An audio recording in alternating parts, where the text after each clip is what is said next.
On accueille Yves Verrier, secrétaire général de Force Ouvrière, donc pour cet échange entre Muriel Pénicaud, ministre du Travail, et donc vous, Yves Verrier, bonjour, merci d'être avec nous. Vous êtes donc bien évidemment, vous aussi à distance, mais vous allez dialoguer avec la ministre, et notamment donc sur cet allongement de la durée du travail hebdomadaire. Vous l'avez qualifié, Yves Verrier, d'hérésie. Oui, absolument, parce que, premièrement, je rappelle, j'espère qu'il y aura un avant et un après à tout point de vue, mais à commencer par la question du dialogue social, parce que le jeudi 19 mars, nous étions justement dans une téléconférence avec Madame la ministre du Travail, et les 5 confédérations ont fait part de leur opposition à ce projet de dérogation au temps de travail, et les 3 organisations patronales ont elles-mêmes dit qu'elle n'était pas demandeur. C'est ce qui a, je pense, conduit à ce que le gouvernement freine là-dessus. On a soumis donc maintenant l'histoire des congés, la semaine de 6 jours de congés, à un accord d'entreprise ou à un accord de branche. Et par ailleurs, j'entends maintenant qu'on va faire en sorte de réduire à minima la possibilité d'utiliser ces dérogations. Moi, en tout cas, j'ai appelé les organisations patronales à ne pas utiliser ces dérogations. Pourquoi ?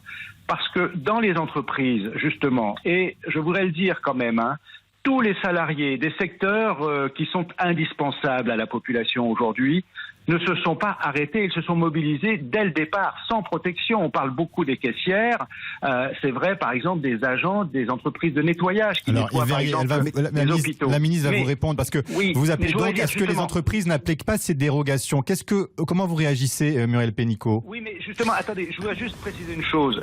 Partout où le dialogue social a lieu, correctement, on a fait l'inverse. On a plutôt réduit les plages d'ouverture, on a plutôt fermé le dimanche. Il y a eu une petite polémique cet an dernier sur la grande distribution. On a échelonné les prises d'activité justement pour que ces secteurs puissent fonctionner en respectant les gestes barrières, donc en sécurisant les salariés, et au besoin, eh bien, s'il le faut, recrutons. Il y a beaucoup de salariés, si on crée des emplois sécurisés, qui seront volontaires. Alors, qu'est-ce que vous répondez, Muriel Pénicaud, à cela ? Pas de dérogation, il y a d'embauche.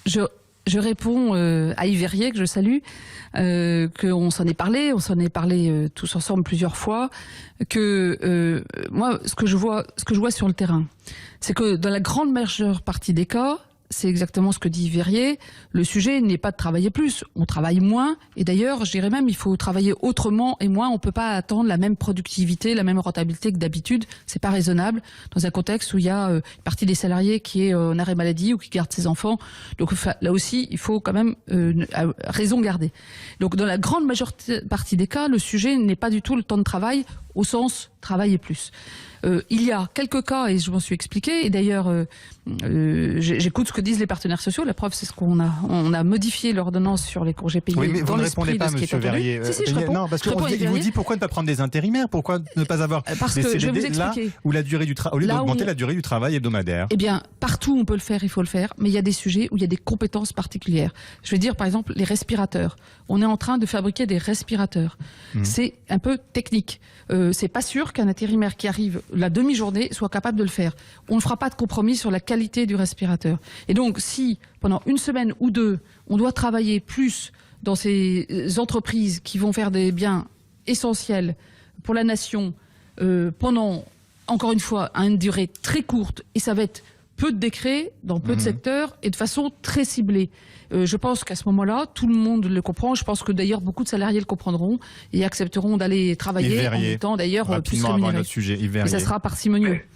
Vous savez, dans ces cas très particuliers, il n'y a pas besoin d'une loi ni d'une ordonnance. Les salariés se mobilisent dans ces cas-là, vous savez, et ça se fait spontanément. Le droit interdit qu'ils travaillent plus vous savez très bien que je peux pas autoriser des choses illégales. Je peux pas autoriser des choses illégales, quand même. Non, mais il y a des dispositions qui existent dans le Code du travail qui permettent d'aller au-delà des 48 heures, mais sous des conditions qui sont celles de s'assurer à la fois de la consultation des représentants du personnel et qu'on le fait en sécurisant la situation. Ça existe déjà, c'est inutile. Mais une question, Yves Verrier de Guillaume Roquette. Si c'est pas utilisé, ce sera pas utilisé. Mais moi, je peux pas me faire...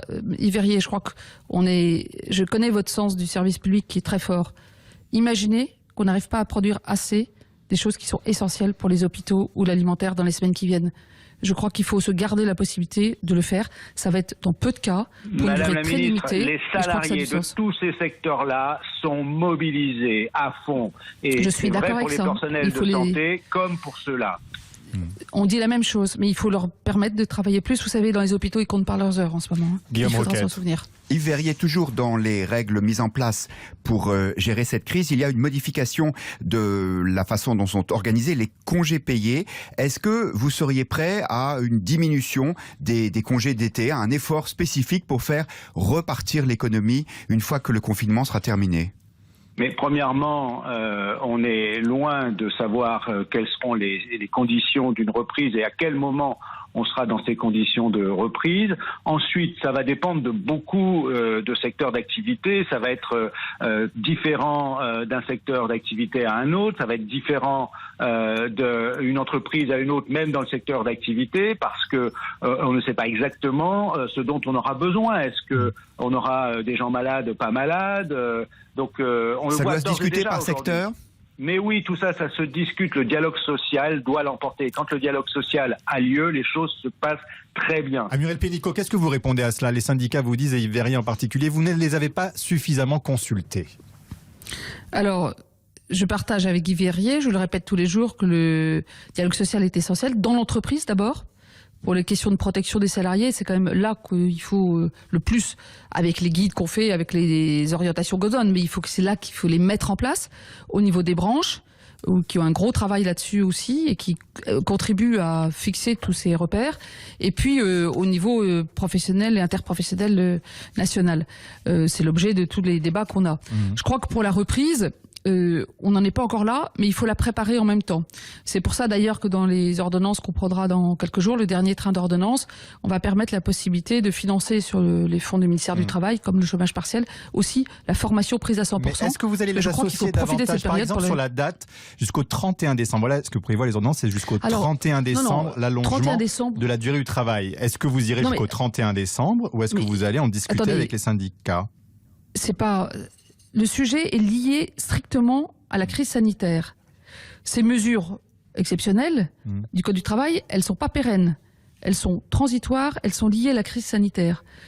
On a pris une marge de sécurité juridique puisqu'on peut pas changer les ordonnances qui ont force de loi tous les jours. J'espère bien qu'on n'aura absolument pas besoin du 31 décembre.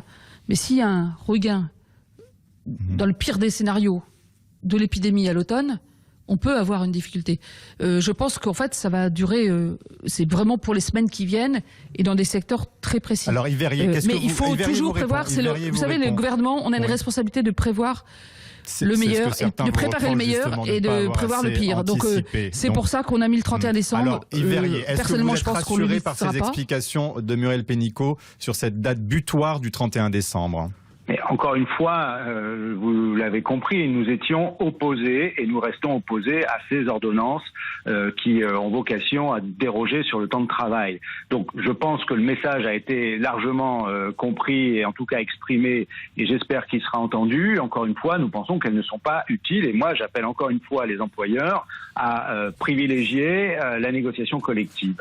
Voilà, donc là-dessus, j'en démordrai pas. Moi, je voudrais quand même insister sur une chose. Vous savez, je représente une confédération syndicale, mais une confédération syndicale, ce sont des centaines de milliers d'adhérents. Et ces adhérents, ils sont comme tous les salariés, d'une part mobilisés dans les secteurs qui travaillent, y compris physiquement, du secteur de la santé, bien évidemment, en particulier. Je parlais des entreprises de nettoyage, de sécurité. On a beaucoup parlé de toute la chaîne de l'alimentation jusqu'aux caissières et aux caissiers, les personnels à domicile. Et puis nous sommes très sollicités par ces mêmes salariés parce qu'ils ont peur quand ils doivent aller au travail et ils y vont avec, on a réussi à faire bouger un certain nombre de choses, les plexiglas par exemple devant les caisses.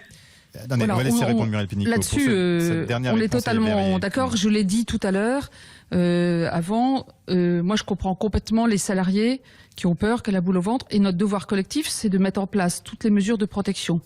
Les entreprises doivent le faire. J'ai déjà dit qu'on avait sorti les guides qui deviennent normatifs sur les chauffeurs-livreurs, les travailleurs en caisse, travailleurs en boulangerie pour protéger les salariés.